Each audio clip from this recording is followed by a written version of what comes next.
Hello, my name is Winsome Sears, and I'm Virginia's newest Lieutenant Governor.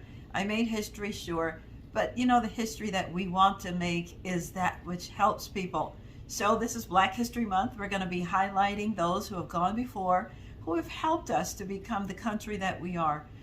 All people of all colors and even corporations have been part of making us better. All people of all colors, and even corporations.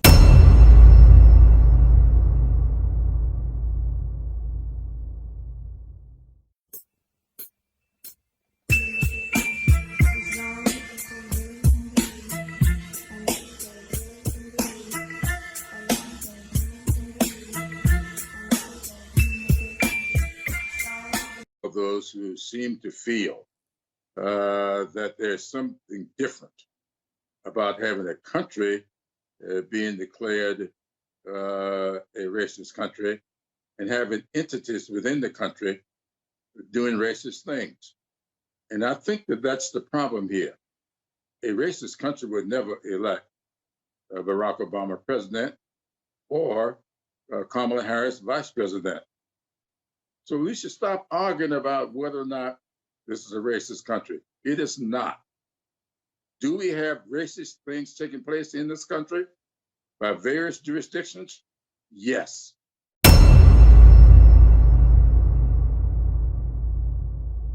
Madam Speaker, I rise today to call upon this august body for a favorable vote on H.R.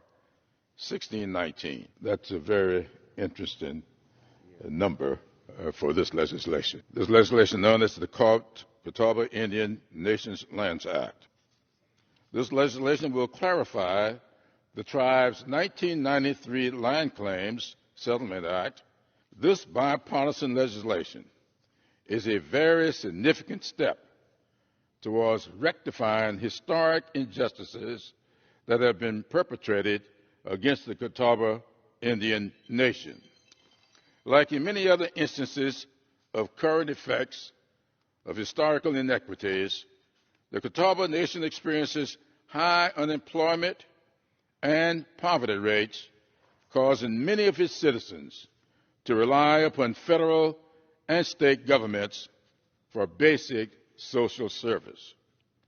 The enactment of this legislation is critical to helping the Catawba Indian Nation secure economic self-sufficiency as Congress originally intended when it passed the Indian Gaming Regulatory Act of 1988. I respectfully ask my colleagues for a favorable vote on this act, and I yield back the rest of my time.